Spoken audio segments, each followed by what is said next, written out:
Bienvenidos al canal César y la Tecnología. No olviden suscribirse, darle like al video y activar la campanita para no perderse el próximo. Hola y bienvenidos. Hoy nos vamos a meter de lleno en una de las paradojas más extrañas de la tecnología actual, el audio de alta fidelidad. Por un lado, tienes un aparatito de menos de $100 que, según los instrumentos, es técnicamente perfecto. Sí, Y por el otro, estas cajas enormes, pesadísimas, de $5,000, $10,000, a veces hasta $50,000, una locura. que prometen una experiencia sónica superior. Hablamos, claro, de los convertidores digital analógicos, los DACs.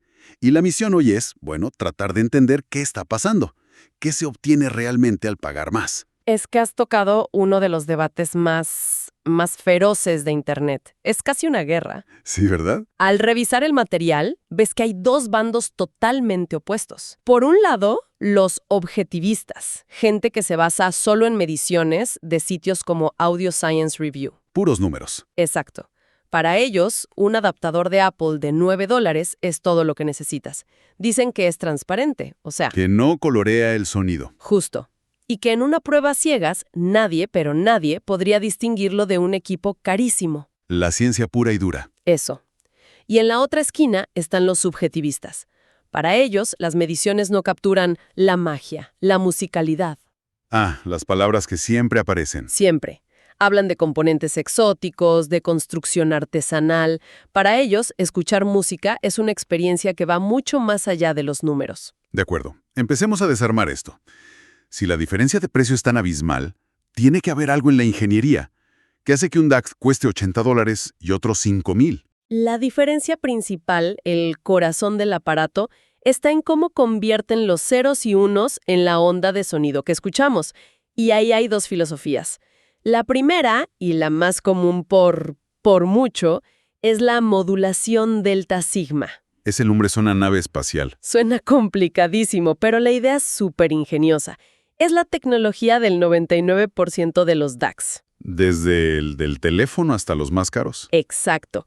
Hasta modelos de referencia como el Topping de 90 usa chips de gigantes como ISS o AKM. Y lo que hacen, de forma muy simple, es tomar la señal y la aceleran a una velocidad altísima. Sobre muestreo, ¿no? Eso es, sobremuestreo. Al hacer eso, todo el ruido, los errores de la conversión, se empujan a frecuencias que están muy, muy por encima de lo que podemos oír. Ajá, y luego solo lo cortan. Justo, un filtro muy simple lo corta y listo. Tienes una señal perfecta. Es una solución muy elegante. Y supongo que al ser un chip que se fabrica por millones, el costo es bajísimo. Esa es la clave. Un chip de estos puede costar menos de $10. Por eso tienes aparatos por $80 con mediciones perfectas. Objetivamente, esta es la tecnología más precisa que existe. Pero siempre hay un pero en este mundo, ¿no? Si fuera tan simple, no habría debate. Exacto. El pero es que algunos audiófilos la critican. Usan adjetivos como clínica, fría. Brillo digital, he leído eso. Esa es otra. Aunque, para ser justos, las pruebas a ciegas casi nunca respaldan esto. Pero bueno, la percepción existe. Y eso nos lleva a la otra filosofía. Aquí es donde se pone interesante. Porque si delta sigma es la solución moderna, eficiente, ¿la alternativa suena casi artesanal? Totalmente. Es la arquitectura de escalera de resistencias, o R2R. ¿Ok? Olvídate del chip inteligente. Esto es fuerza bruta analógica. Imagina una escalera donde cada peldaño es una resistencia física. Una pieza electrónica. ¿Sí? Para convertir la señal, el aparato activa una combinación de estas resistencias.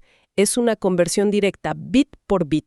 O sea, en lugar de un microprocesador, tienes un montón de componentes físicos de alta precisión. Eso suena carísimo y muy difícil de hacer bien. Y lo era. Requiere cientos de resistencias con una tolerancia minúscula del 0.01%. Si una sola falla, Adiós sonido. se distorsiona todo. Por eso marcas como Denafrips o Holo Audio, famosas por sus DACs R2R, han costado miles de dólares. Claro. Pero aquí viene lo bueno. El mercado se ha puesto de cabeza. De repente aparecen productos como el FIO K11 R2R por menos de $170. Wow, eso democratiza la tecnología. ¿Y qué es lo que busca la gente en este sonido R2R? La descripción que se repite una y otra vez es que suena más natural, orgánico, con un timbre más realista, sobre todo en voces e instrumentos. Ajá. Y aquí viene la gran ironía. En un laboratorio, los R2R miden peor que los delta sigla baratos. ¿En serio? Sí, tienen un poquito más de distorsión. Y esto sugiere algo fascinante, que una parte del público prefiere una pequeña coloración eufónica, un sonido que es agradable, aunque no sea 100% fiel. Ok, entiendo la diferencia en el motor, pero en los foros la gente se obsesiona con otras cosas. La fuente de poder, por ejemplo. Es el siguiente nivel de la madriguera. Sí, una vez que la señal es analógica, es muy débil. Necesita un empujón final, la etapa de salida. De acuerdo. Y aquí, otra división. Los DACs económicos usan unos chips llamados op-amps, amplificadores operacionales. Cuestan centavos y de nuevo sus mediciones son espectaculares. La solución lógica. La solución de ingeniería eficiente. Y la alternativa de lujo. Circuitos discretos. Marcas como Holo Audio no usan un chip todo en uno. Diseñan sus propias etapas soldando a mano componentes individuales. Transistores, resistencias. ¡Wow! Un trabajo de orfebrería. ¿Y por qué hacer todo eso? El argumento técnico es que les permite operar a voltajes más altos, lo que en teoría mejora el rango dinámico. Y pueden afinar el sonido como un chef ajuste una receta. Entiendo. Es infinitamente más caro, pero sus defensores juran que le da un cuerpo, una dinamita al sonido que un op-amp no puede lograr. Y luego está la fuente de alimentación.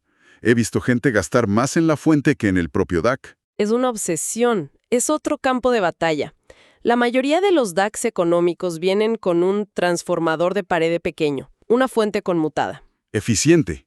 Súper eficiente, pero tienen la mala fama de que pueden meter ruido eléctrico si no están bien diseñadas.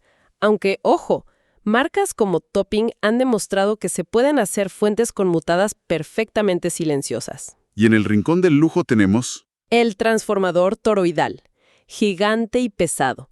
Las fuentes de alimentación lineales. La teoría es que entregan una corriente eléctrica súper limpia. Y la gente las compra por separado, pensando que es una mejora radical. Exacto. La realidad, según las mediciones, es que la mejora en el audio final suele ser tan pequeña que es inmedible o directamente inexistente. Pero la creencia es muy poderosa. ¡Wow! Es muchísima ingeniería. Pero al final del día, la pregunta del millón es, si cierro los ojos, mi oído se va a dar cuenta de todo esto. ¿Qué dicen los datos duros? Aquí es donde la cosa se pone candente. Porque la respuesta de las mediciones es, en la mayoría de los casos, un rotundo no. No. No. Los datos indican que hace años alcanzamos algo llamado el umbral de la transparencia. Es el punto en que la distorsión y el ruido de un aparato son tan, pero tan bajos. Que son imposibles de oír. Fisiológicamente imposibles de oír para un ser humano. ¿Tenemos cifras concretas para eso? ¿Para que la gente se haga una idea? Sí. Se usa una medida llamada CNAD.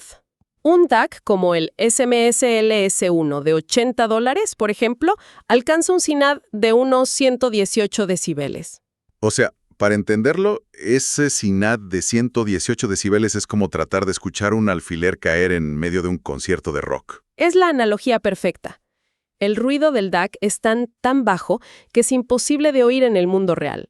A efectos prácticos, ese DAC de $80 está reproduciendo la señal original sin añadir ni quitar nada audible. Es perfecto. Y esto no es solo teoría. Para nada. Hay un caso de estudio que sacudió a la comunidad. La comparación entre el Core Dave, un DAC británico de $14,000, $14,000. y un modelo de Topping que costaba $700. 20 veces menos. Exacto.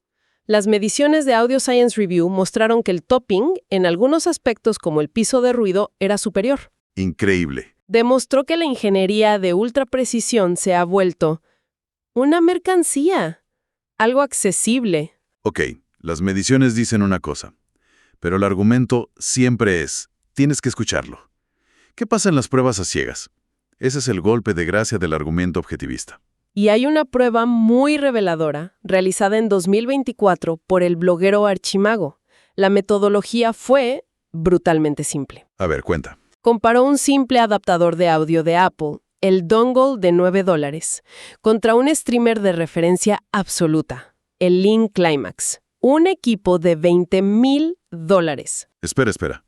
¿Me estás diciendo que comparó un adaptador de $9 con un equipo de 20,000? ¿Sí? E invitó a 105 personas a escuchar ambos, sin saber cuál era cuál. Esa es una locura.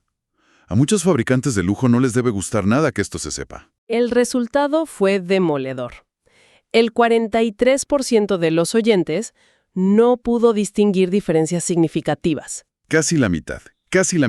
Y lo más loco, un subgrupo, los que escuchaban con auriculares, prefirieron ligeramente el sonido del adaptador de Apple. No puede ser. La conclusión es inevitable. La correlación entre precio y calidad de sonido percibida se hace añicos una vez que superas un nivel básico de competencia. Las diferencias, si es que existen, se desvanecen en cuanto quitas el sesgo de ver una caja bonita y cara. Uf, esto lo cambia todo. Entonces, ¿qué significa esto para alguien que solo quiere escuchar mejor su música? Parece que hay una verdad bastante liberadora aquí, ¿no? Conseguir un sonido perfecto es barato. Esa es la gran conclusión. La guerra por la fidelidad, por la reproducción perfecta, ya se ganó.